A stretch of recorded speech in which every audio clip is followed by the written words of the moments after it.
오늘 설교 제목을 한번 따라해 주시기 바랍니다. 빈 배, 빈 배에 임한 은혜. 그런 은혜가 임하기를 원하시면 아멘 하십시다. 목회를 하면서 크고 작은 많은 기적을 경험하는데 기적 중에 기적은 한 영혼이 예수 그리스도를 인격적으로 만나고 거듭나는 그런 역사를 이제 경험하게 되는 것이죠. 어떤 분은 에클레시아 수련회 가셔서 또 어떤 분은 성서대학 공부를 하다가 이렇게 중생을 경험하시기도 하고, 어떤 분은 단기 선교를 나가서 선교지에서 그 주님을 만나고 또 변화를 체험하는 그런 분들도 있습니다. 이민 목회 고단한 현장에서 느끼는 최고의 기쁨과 보람이라고 말할 수 있겠죠. 그런데 못지않은 기적이 또 하나 있습니다. 본인은 예수를 만났다고 하는데 삶은 크게 달라지지 않을 때, 이것도 기적 중에 기적이 아닐 수가 없습니다. 만나긴 만났는데 아마 제대로 만나지를 못했기 때문이겠죠. 오늘 우리는 예수님을 만나 변화를 경험하는 한 사람을 만나게 되는데, 이분은 우리와 아주 여러 가지 면에서 공통점이 많은 사람입니다. 바로 베드로입니다. 오늘 이 사건은 예수님이 베드로를 정식으로 제자를 부르시기 이전에 일어난 사건입니다. 이른 아침 시간에 예수님이 그의 배에 찾아오신 것입니다. 그런데 그 배는 만선이 아니었습니다. 그 전날 밤새도록 수고했지만 성경에 보니까 한 마리도 낚지 못했다. 여러분, 베드로의 생애에서 이런 적은 없었거든요. 혹시 여러분 가게 문을 열었는데, 요즘 불경기라고 하긴 하지만 오늘 하루 종일 앉아 있었는데 손님이 한 명도 안 왔다. 혹시 그런 적 있습니까? 아마 그런 일이 있었다면 여러분 마음속에 아마 이런 생각이 드셨을 거예요. 살면서 이런 적은 없었다. 근데 혹시 살아오면서 이와 비슷한 체험은 몇 번 하셨을 거예요. 자, 이때 주님께서 그 빈 배로 찾아오셔가지고 다짜고짜로 이렇게 말씀하십니다. 깊은 데로 가서 그물을 내려서 거기서 고기를 한번 잡아봐. 여러분 한번 입장을 바꿔서 생각해 보세요. 고기 잡는 일에 관한 한 누가 프로고 누가 아마추어입니까? 지금 예수님과 베드로가 지금 대화를 하고 있는데 그 중에 누가 프로예요? 저는 그렇게 어려운 거 안 물어봅니다. 이 바닥에서 베드로는 자기가 프로라고 생각하지요. 그리고 예수님은 예수님이 고기 잡아본 적도 없고 고기 잡는 모습을 베드로는 본 적도 없고, 근데 그분이 훈수를 두시니까 글쎄요, 베드로가 그 말을 어떻게 받아들였는지 궁금해요. 그런데 그 말에 대한 베드로의 대답이 이렇습니다. 선생님, 우리들이 밤이 새도록 수고하였으되 잡은 것이 없습니다. 사실 보고죠. 그런데 이 말 속에는 프로의 고백이 담겨 있습니다. 우리가 이 바닥에서 잔뼈가 굵은 사람들인데 우리가 다 해봤다니까요. 거기 갔다니까요. 거기서 밤새도록 일했다니까요. 그런데 결과가 이렇다니까요. 그런데 그 다음 말이 말씀에 의지하여 내가 그물을 내리리이다. 저는 이 말씀을 굉장히 오해를 많이 했습니다. 베드로가 갑자기 신앙이 확 생겨서 자기 경험은 no라고 얘기하지만 예수님이 그렇게 한번 거기 가서 한번 그물 던져보지 그래, 그 말 한마디에 yes로 확 바뀐 줄로 알았습니다. 역시 베드로니까, 그러니까 수제자가 됐지. 과연 그 당시 베드로가 과연 그런 마음으로 깊은 데로 갔을까? 두고 봐야죠. 근데 어쨌든 갔어요. 그랬더니 결과가 어떻게 됐다고요? 그렇게 하니 고기를 잡은 것이 심히 많아 그물이 찢어지는지라. 놀라운 일이 일어난 것입니다. 밤새 헛수고로 기운이 빠져있던 베드로가 주님을 만나고 또 주님의 말씀을 듣고 그대로 행했더니 만선의 기쁨을 누리게 되었다. 자, 이 대목에서 여러분 같이 한번 생각해 보십시다. 빈배로 나갔다가 만선이 돼가지고 돌아왔어요. 주님이 거기 아직 서 계신 거예요. 그러면 여러분이 맨 처음에 주님께 하고 싶은 얘기는 뭐예요? 설교 시간이라 좀 그러네요. 무슨 말을 한마디 하고 싶겠어요? 맨 처음에 땡큐, 그죠? 예, 빈배였는데 예수님 덕분에 만선이 되었으니까 땡큐 우선 할 거 아니겠어요? 그 다음에 무슨 말을 하고 싶겠어요? 선생님, 우리 내일도 좀 만나요. 우리 한번 같이 잘해봅시다. 어떻게 그렇게 귀신같이 알아요? 고기들이 있는 거를. 우리 한번 잘해봅시다. 내일도 부탁해요. 그러면서 주님의 바짓가랑이라도 붙들고 늘어질 것 같은데 베드로의 반응은 의외였습니다. 이상합니다. 5장 8절입니다. 저기저리 너무 이상합니다. 우리 같이 한번 읽어보겠습니다. 시작. 시몬 베드로가 이를 보고 예수의 무릎 아래 엎드려 이르되 주여 나를 떠나소서 나는 죄인으로소이다. 여러분, 성경을 읽다가 잘 이해가 안 될 때가 있어요. 그럴 때는 멈춰야 됩니다. 멈추고 그 상황 속으로 한번 들어가 봐야 되는데 가장 좋은 방법은 그 사람의 신발을 한번 바꿔 신어보는 거예요. 신발을 신기 전에는 그 사람에 대해서 함부로 말하지 말라, 그런 말이 있잖아요. 역지사지, 그죠? 그분의 입장이 되어서 한번 생각해 보면 내가 너무 말을 성급하게 했구나, 나중에 후회하게 되는 일이 참 많아요. 뜬금없는 얘기 아닙니까? 아니, 예수님 때문에 지금 수지를 맞았으니 앞으로도 좀 자주 만나요. 자주 코치 좀 해주세요. 자주 지도 좀 해주세요. 오히려 예수님을 가까이 해야 이게 정상인데 저기 보니까 나를 떠나달라고 얘기를 해요. 그러면서 죄인이라고 고백을 합니다.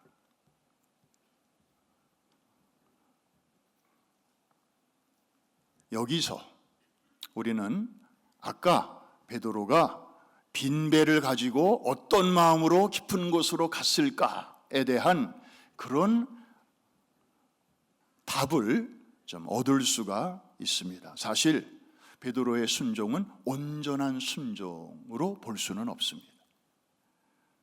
반신 반의. 저분이 그냥 아마추어이지만 왠지 모르게 말씀에 좀 권위가 느껴졌거든요. 말씀에 권세가 있었거든요. 그냥 무시할 수는 없었거든요. 그러니까 그거를 받아들이기는 받아들이지만 이 프로로서의 곤조가 베드로에게는 있었습니다. 그리고 직전까지 자기가 그 현장에 있다 왔거든요. 아무것도 안 잡힌다는 것을 경험적으로 알고 있거든요. 그런데 거기로 또 가라고 하니, 그래서 50%는 믿음, 50%는 의심. 게다가 예수님이 베드로에게 이렇게 대화를 하실 때 그 두 사람만 있었던 게 아니에요. 1절을 보면 그 이른 아침인데도 이미 그 바닷가 갈릴리 호숫가에 사람들이 엄청 많이 모인 거예요. 예수님의 그 말씀을 들으려고. 그러니까 지켜보는 사람들이, 갤러리들이 많았어요. 그런데 예수님이 거기서 베드로에게 저쪽으로 가라고 얘기했는데 베드로가 그거를 무시할 수가 없었던 것이죠. 사람들의 시선도 이렇게 의식이 됐기 때문에. 그러니까 순종은 순종이지만 억지 순종이었어요. 반신반의. 그리고 어쩔 수 없이 하는 순종. 지금 이 예배당 안에서 설교를 같이 듣고 있습니다마는 사실 저를 포함해서 우리가 누군가의 설교를 들을 때 한번 우리 솔직하게 한번 얘기해 봐요. 그거 다 100% 이렇게 다 옳은 말씀으로 받아들입니까? 아니면 그 중에 어떤 거는 받아들이고 어떤 거는 그냥 흘려보내고 우리 설교 어떻게 듣습니까? 물론 제 설교를 예수님의 그 말씀과 비교할 수는 없지만 어쨌든 그 우리가 말씀을 대하는 태도, 뭐 PRS도 마찬가지. 우리가 새벽마다 그 말씀을 쭉 받아들일 때 여러분 솔직하게 한번 생각해 봐요. 말은 안 해도 괜찮아요. 다 아멘으로 받아들입니까? 아니면 선택적으로 받아들입니까? 베드로 흉볼 수 없어요. 우리가 베드로예요. 어떻게 보면 겉으로 보면 순종이에요. 그런데 속을 보면 어쩔 수 없는 순종. 어떤 분 별명이 악기 중에 바순이라고 있어요. 바순. 자기 별명이 바순이래. 그래서 웬 그 희귀한 악기가 별명이냐고 그랬더니 바로 순종하기 때문에. 괜찮은 별명이더라고요. 그냥 들으면 곧바로 순종해. 그런데 베드로는 사실 빈배로 갈 때 어떤 일이 있으리라고는 크게 기대 안 했어요. 그런데 만선이 이루어지는 것을 보면서 베드로는 얼굴이 좀 붉어지기 시작했어요. 이렇게 될 줄 내가 미리 알았더라면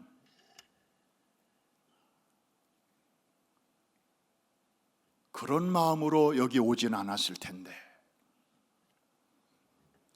그러고 나서 만선의 깃발을 올리고 이제 와보니 주님이 거기 계신 거예요. 너무 죄송한 생각이 드는 거지요. 물 밑에서 노는 고기들의 움직임까지 꿰뚫어 보시는 분이시라면 내 마음도 들켰겠지? 내 마음도 다 아셨겠지? 내가 어떤 마음으로 거기를 갔는지. 주님 앞에는 뭔가 감출 수가 없다는 생각이 드는 거예요. 그래서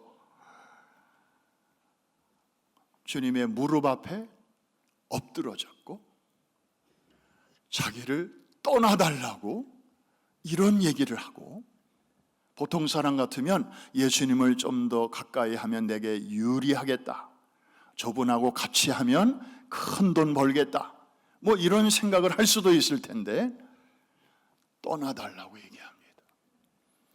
거룩하신 그분이 자기 같은 부족한 사람과 같이 있는 게 너무 안 어울린다고 생각을 했던 거죠. 그렇습니다, 여러분. 인생을 살다 보면 때때로 만선의 기쁨을 느낄 때가 있습니다. 그럴 때 참 살만 나죠. 예를 들어서 여러분들이 이민을 와서 고생해서 애들 잘 키웠더니 애들이 원하는 대학에 촥 가서 붙어주고, 그 다음에 학교 졸업한 다음에 변호사 시험에 다 합격하고 의사가 되고, 또 정말 애들이 이제는 소비자에서 생산자가 돼가지고 부모에게 용돈 딱딱 철마다 때마다 갖다 주고 크루즈도 보내주고, 그러면 그런 것 때문이 아니더라도 참 여기 와서 내가 한국에서는 사장님, 과장님, 부장님, 차장님 소리 듣다가 미국에 와가지고 어이 미스터 리, 저 창고에 가서 뭐 좀 갖고 와, 그런 소리 들으면서 손에 기름때 묻히면서 애들 키웠는데 그래도 고생한 보람이 있구나. 아마 우리 요새 가족 사진 찍고 있잖아요. 우리 교회 출신 이제 장성한 자녀들이 이제 자기 애들 데리고 같이 와서 할아버지 할머니와 같이 사진 찍는 모습을 가끔 봅니다. 우리 성도들의 얼굴에 너무 뿌듯한 그게 읽혀져요. 마치 국제시장의 그 마지막 장면에 나오는 그 장면, 이만하면 저 잘했지에 그런데 많이 힘들었습니다 하는 것처럼. 그래서 이 자식들 잘 되는 거 보면 만선이 느껴져요. 또 구멍가게로 시작했는데 어느새 가게가 이렇게 커지고 자리 잡고, 그럴 때 보면 하나님의 은혜가 너무 감사하죠. 그런데 항상 만선이면 얼마나 좋겠습니까? 때때로는 갑자기 빈배가 되기도 합니다. 베드로도 그날 아침 너무 이상했을 거예요. 내가 이 바닥에서 잔뼈가 굵은 사람인데 세상에 이런 적이 없었는데 어떻게 한 마리도 안 잡히냐. 아무리 경기가 안 좋고 관세 전쟁이 어쩌고 저쩌고 하는데 살다가 이런 적은 없었는데, 또 건강하던 몸에 한 번도 수술 칼을 대본 적이 없는 몸인데 적신호가 찾아올 수 있습니다. 지금도 병원에 가보면 병실마다 건강을 빼앗긴 빈배들이 수두룩합니다. 양로원에 요즘은 자주 못 갑니다마는 전에 유니온 플라자나 이 근처에 있는 양로원 가봅니다. 계신다던 방에 가보니까 없어요. 그러면 거기 계신 겁니다. 거기가 어디냐? 식당. 식당에 가보면 넓은 홀에 휠체어에 앉아 계신 분들이 그 통유리 앞에 누가 시킨 것도 아닌데 일렬 횡대로 그 통유리 바깥의 세상을 아까부터 그냥 응시하고 계시는 거예요. 마치 누군가를 기다리기라도 하는 것처럼. 혹시 오늘은 애들이 올래나, 마치 그런 것처럼. 어제도 그랬고 오늘도 그렇고 아마 내일도 그러실 거예요. 뭔가 텅 빈 그런 배 같은 느낌을 지울 수가 없습니다. 잘 되던 사업이 최근에 이 관세 파동으로 또 이 길이 막혀서 꽉 차 있어야 할 창고가 텅 빈 그런 분들도 있을 것이고, 은퇴 혹은 실직 등으로 인해서 지갑이 헐거워진 그런 분들은 그 지갑을 볼 때마다 내 인생이 빈배 같다, 그런 생각을 하실 수도 있습니다. 그런데 여러분, 저는 그런 쓸쓸한 이야기로 끝내려고 이 자리에 올라오지 않았습니다. 성경을 보니까, 역사를 보니까 하나님이 통치하시는 이 세상 안에서는 인생의 빈배는 예수 믿는 사람도 예수 안 믿는 사람도 누구나 경험할 수 있지만, 하나님이 통치하시는 이 세상 안에서 그분이 은혜를 주시면 그 빈배가 역전의 계기가 될 수 있다. 아멘 하신 분들에게 그대로 이루어질지어다. 한 번 더 하겠습니다. 아멘 한 자들에게 그대로 이루어질지어다. 이어령 교수 몇 년 전에 작고하셨습니다. 마지막 수업에서 남긴 후회의 말이 지금도 많이 돌아다니고 있으면서 사람들의 마음에 공감을 주고 있습니다. 이분은 이렇게 말합니다. 나는 문필가로, 교수로, 장관으로 활동했으니 성공했다고 말할 수 있을 것입니다. 나는 존경은 받았으나 사랑은 못 받았습니다. 내게는 친구가 없습니다. 이분은 한국의 지성의 상징이었습니다. 신앙이 들어갈 틈이 없었습니다. 지성으로 너무 꽉 차 있었기 때문에 영성을 위한 룸이 없었다는 말입니다. 그런데 이분에게도 계기가 왔습니다. 따님이 아빠를 위해서 엄청 기도를 많이 했습니다. 딸은 원래 어떤 분야의 전문가였는데 그가 주님의 그 부르심을 콜링을 받고 나중에 목사가 되었습니다. 딸이. 그래서 아빠의 구원을 위해서 기도를 쌓았어요. 나중에 이어령 교수가 크리스찬이 된 후에 이런 고백을 합니다. 저는 딸의 기도 덕분에 신앙의 문턱을 넘을 수가 있었습니다라고. 그런데 이분이 신앙세계에 관심을 갖게 된 1차적 동기는 외로움이었습니다. 아까 그랬죠. 저에게는 친구가 없습니다. 여러분, 그냥 허물없이 만나서 밥을 같이 먹고 막걸리 한 잔, 이제 안 믿는 사람들 얘기니까 뭐 쇠주 한 잔 기울이면서 그냥 애니타임 만날 수 있는 그런 친구가 있다는 것, 이분이 얼마나 부러워했는지 모릅니다. 의무는 지성을 낳고 믿음은 영성을 낳지요.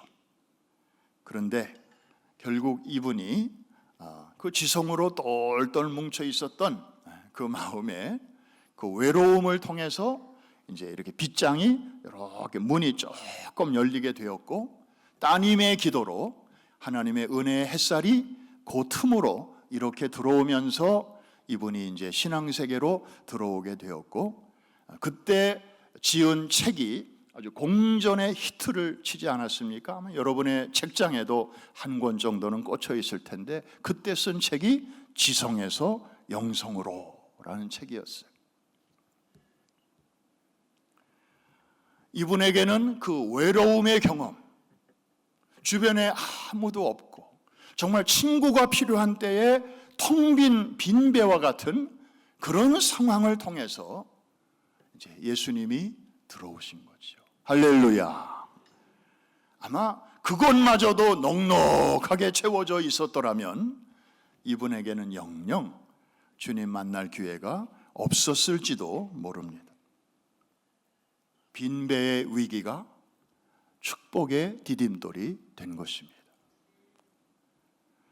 개인의 삶만이 아니라 역사도 보면 하나님께서는 이런 일을 자주 하셨습니다. 여러분, 우리 팬데믹 터졌을 때 우리는 흑사병이라는 것에 대해서 듣게 되었습니다. 중세시대의 유럽을 휩쓸었던 흑사병. 유럽 인구의 3분의 1이 죽었답니다. 여러분 상상해 가세요. 3명 중에 1명이 죽었어요. 그 당시 유럽은 봉건제도 아래 있었습니다. 큰 부자들이 땅을 엄청 소유하고 가난한 사람들을 인부로 고용해서 농사를 짓고 그러던 시대였어요. 일손이 부족하게 되었습니다.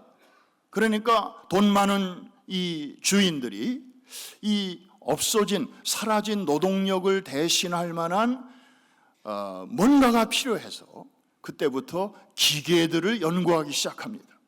사람을 대신할 수 있는 기계들을 연구하다 보니까 영국에서 산업혁명이 일어나게 되었다. 역사의 기록입니다.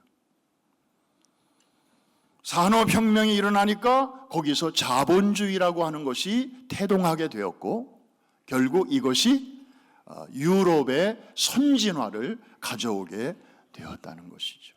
흑사병 자체만 생각하면 인구가 3분의 1이 주는 텅 빈 배였는데 그것이 결국에는 이러한 일들을 가져오는 하나의 원인을 제공하게 되었다는 것입니다.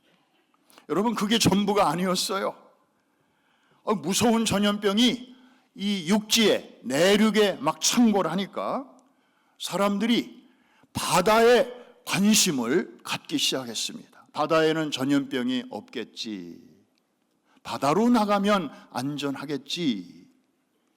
그러면서 너도 나도 가까운 바다 아니고 먼 바다로 나가는 그런 사람들이 생겨나게 되었어요. 그 중에 한 사람이 크리스토퍼 콜럼버스였고 신대륙 아메리카를 발견하게 된 것입니다. 흑사병 자체는 위기였습니다. 그런데 그거 하나만 보면 그런데 전체적으로 보니까 아하, 이것이 이렇게 원인이 되어서 또 이런 결과를 가져오게 되었구나.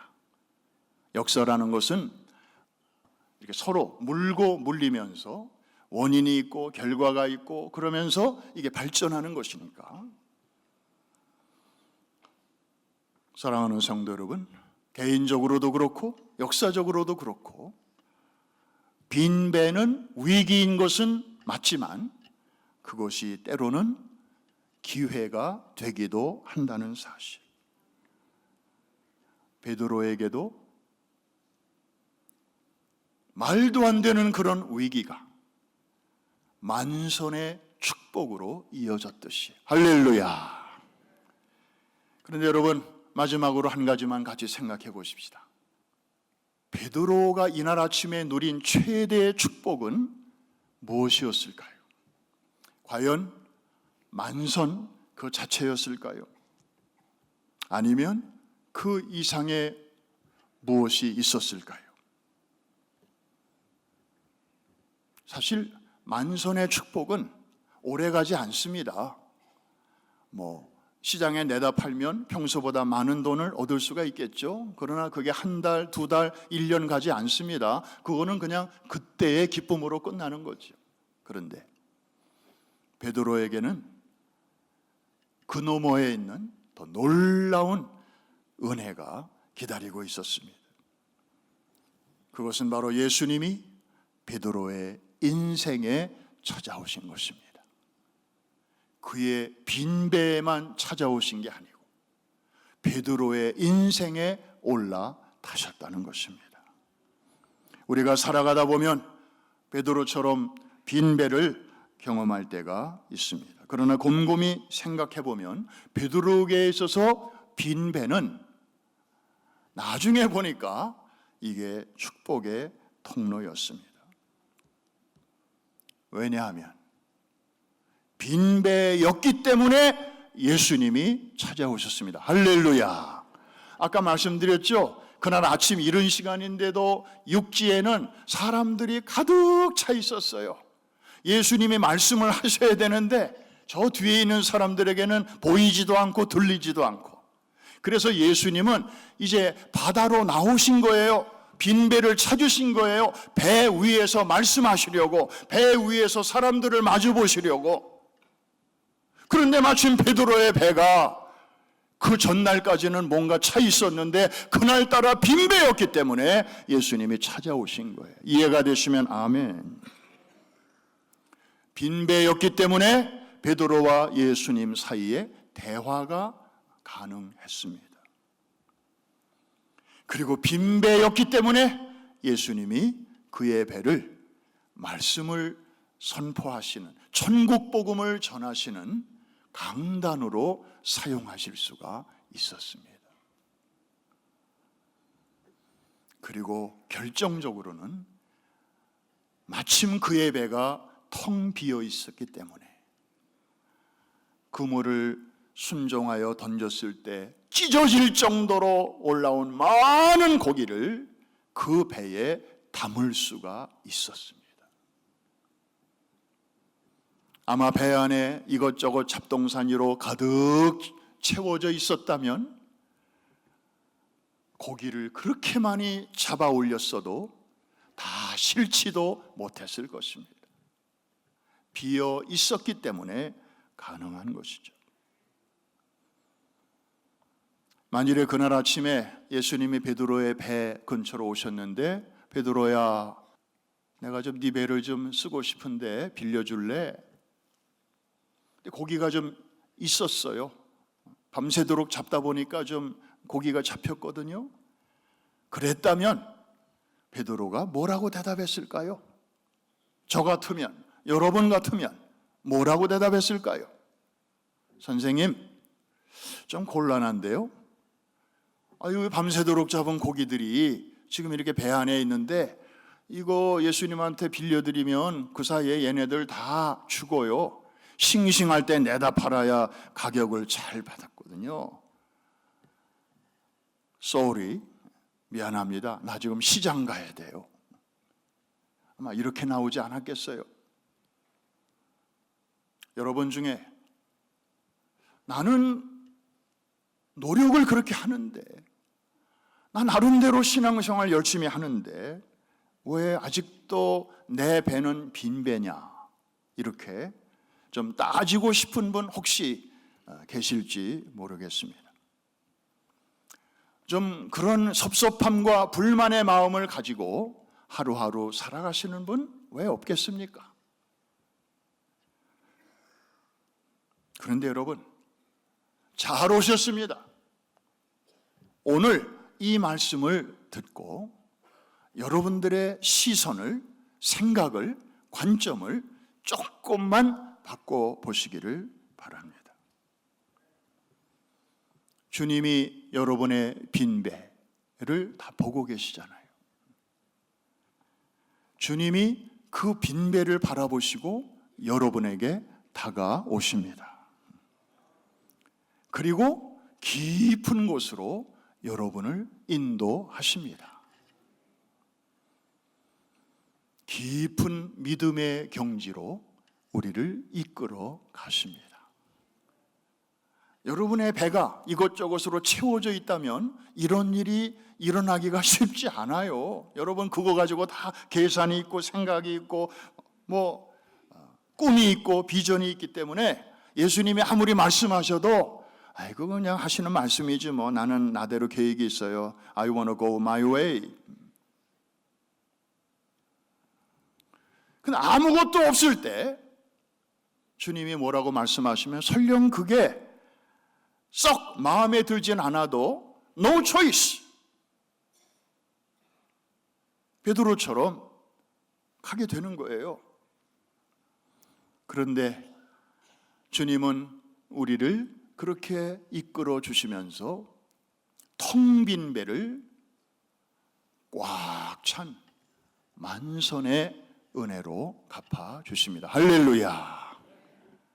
그런데 여러분, 다시 말씀드립니다. 그게 우리 신앙생활의 최종 목표는 아니에요. 주님이 우리의 빈배를 꽉 채워주시려고 이 땅에 오신 분도 아니고 나무에 달리신 분도 아니고 그 목적을 위해서 부활하신 분도 아니세요. 주님은 그런 차원으로 우리에게 복을 주시려고 오신 분이 아니라니까요. 주님이 오신 목적은 그 이상입니다. 베드로가 그날 아침에 누렸던 최고의 행복은 만선, 그 정도가 아니었습니다. 그의 인생에 주님이 올라타신 것입니다. 그리고 사람 낚는 업으로 그의 인생을 업그레이드 시켜주셨어요. 평생 물고기나 잡다가 그거 내다 팔고 그리고 그거로 자식 키우고 그거로 한 번뿐인 인생을 살다가 말 뻔한 한 인생을 영혼을 구원하는 그런 일에 쓰임 받을 수 있도록 새로운 차원을 열어주셨다 이 말입니다. 할렐루야. 여러분 414을 하도 듣다 보니까 이제는 감각이 없는 분들이 좀 생기는 것 같아요. 아유 그놈은 414. 여러분 오늘 말씀과 연결해서 414를 한번 생각해 보세요. 이게 세상에 여러 가지 정말 쓸데없고 영양가 없고 그 패스트푸드보다 더한 쓰잘데없는 것들이 애들 마음속으로 지금 막 들어가고 있는데, 그러기 전에 예수 그리스도의 복음을 한 발 먼저 우리가 집어넣어주자. 이게 첫 번째 414의 정신이잖아요. 그러면 이 애들이 자기들이 그 복음을 듣고 가만히 있는 게 아니라 얘네들은요 이거의 도사예요. 도사. 이거. 그래서 뭐 노래 잘하는 애, 춤 잘 추는 애 있으면 그거 스스로 동영상 찍어가지고 인스타그램이나 뭐 페이스북이나 이런 데 올리면 조회수가 그냥 갑자기 늘면서 저 지구 반대편에 있는 생판 얼굴도 모르는 사람하고 금방 친구가 돼. 친구가. 그리고 내용에 따라서 이게 막 기하급수적으로 늘어나요. 이 내용이 막 퍼져가는. 그래서 얘네들은 우리 시대의 최고의 선교사의 자격을 갖고 있어요. 얘네들은 우리 시대에 최적화된 선교사들이라고요. 그러니까 그런 일을 우리가 16년 전부터 그 샘물이 이 성전에서 이 자리에서 터져가지고 지금 전 세계로 퍼져나가고 있지 않습니까? 원로 목사님 은퇴하신 후에도 쉬지도 못하시고 지난주에 2주 동안이나 캄보디아 온도를 보니까 90도가 넘어요. 매일같이. 사진에는 온도가 안 나오잖아요. 그냥 우아하게 다 옷 입고 그렇게 사진 찍었는데 저는 알잖아요. 다녀오신 분들은 알아요. 서 있기도 힘들어요. 그런데 거기서 극장 기공식 하시고 고아원 또 기공식 하시고 그 414의 사역, 영혼을 터치하는 사역이거든요. 물고기 사역이 아니에요. 물고기는 배고플 때 먹고 나면 그만이에요. 그 다음에 또 배고파요. 그런데 영혼을 터치하는 이것은 주님 앞에 가는 날까지 영원한 사역인 줄로 믿습니다. 차원이 다른 거예요. 한 번뿐인 인생을 어떻게 쓰느냐가 우리 인생의 품격과 질을 결정하는데, 주님은 빈배에만 올라타신 게 아니고 물고기 전문가임을 자처하는 베드로의 인생에 올라타셨어요. 그의 인생을 업그레이드를 시켜주셨어요. 이 은혜가 여러분 모두에게 다시 한번 새롭게 있어지기를 주의 이름으로 축원합니다.